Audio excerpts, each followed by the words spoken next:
Imagine acordar e descobrir que um país inteiro foi ocupado em poucas horas. Em 2 de agosto de 1990, o Iraque de Saddam Hussein invadiu o Kuwait, desencadeando uma crise que mobilizou mais de 35 países e levou à maior operação militar desde a Segunda Guerra Mundial. Em apenas 43 dias de combate, a coalizão liderada pelos Estados Unidos destruiu um dos maiores exércitos do planeta. Nesta história, vamos entender as causas, as batalhas e as consequências da Guerra do Golfo. Após 8 anos de guerra contra o Irã, o Iraque saiu militarmente fortalecido, mas economicamente arruinado. O conflito deixou centenas de milhares de mortos e uma dívida superior a 80 bilhões de dólares dos Estados Unidos, principalmente com Kuwait e Arábia Saudita. A queda do preço do petróleo agravou a crise. Saddam Hussein acreditava ter defendido o mundo árabe do Irã e esperava apoio financeiro, mas recebeu cobranças, isolamento diplomático e uma economia à beira do colapso. Saddam Hussein acusou o Kuwait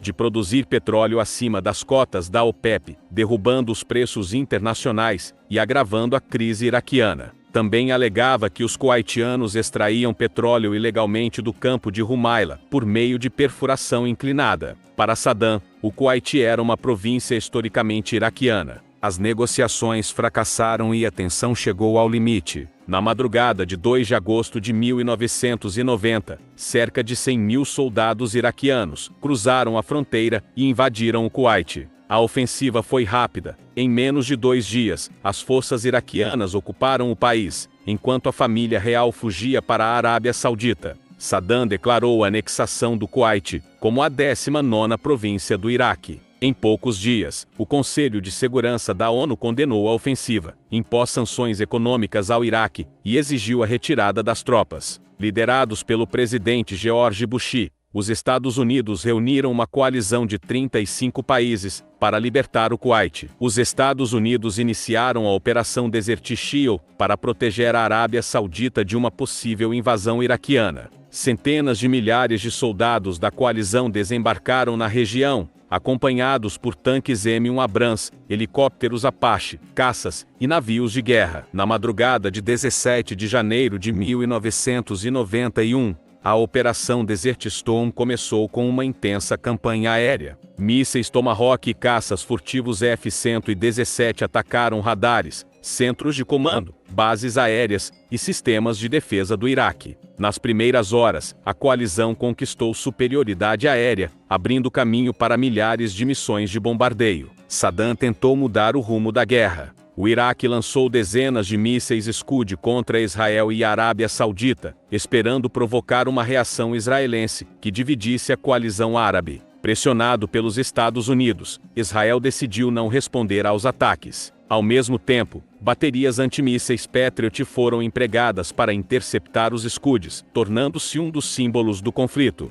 Após mais de um mês de bombardeios, a ofensiva terrestre começou em 24 de fevereiro de 1991. Tropas dos Estados Unidos, Reino Unido, França e países árabes avançaram rapidamente sobre o Kuwait e o sul do Iraque. Utilizando uma grande manobra pelo deserto, conhecida como Left Hook, a coalizão surpreendeu as forças iraquianas, cercou unidades da Guarda Republicana e libertou o Kuwait em apenas 100 horas de combate. Enquanto tropas iraquianas recuavam do Kuwait, uma longa coluna de veículos militares e parte de veículos civis seguiu pela rodovia 80 em direção ao Iraque. Aviões da coalizão atacaram o comboio, destruindo centenas de caminhões, blindados e automóveis. A cena ficou conhecida como Estrada da Morte e gerou debate sobre a necessidade e a proporcionalidade do ataque. Em 28 de fevereiro de 1991, após apenas 100 horas de ofensiva terrestre, o presidente George Bush declarou o cessar-fogo. O Kuwait havia sido libertado e o exército iraquiano estava derrotado. Apesar da superioridade militar, a coalizão decidiu não avançar até Bagdá nem derrubar Saddam Hussein. O objetivo aprovado pela ONU era apenas expulsar as forças iraquianas do Kuwait, evitando uma ocupação prolongada do Iraque. Embora tenha perdido a guerra, Saddam permaneceu no poder e reprimiu violentamente revoltas de curdos e xiitas. o Iraque passou a sofrer duras sanções econômicas e inspeções da ONU para controlar seus programas militares. Ao mesmo tempo, os Estados Unidos mantiveram forte presença militar no Golfo. As tensões deixadas pelo conflito contribuíram diretamente para a invasão do Iraque, em 2003, e mudaram o equilíbrio político do Oriente Médio. Esse é meu vídeo sobre o tema, espero que tenham gostado, e se inscreva.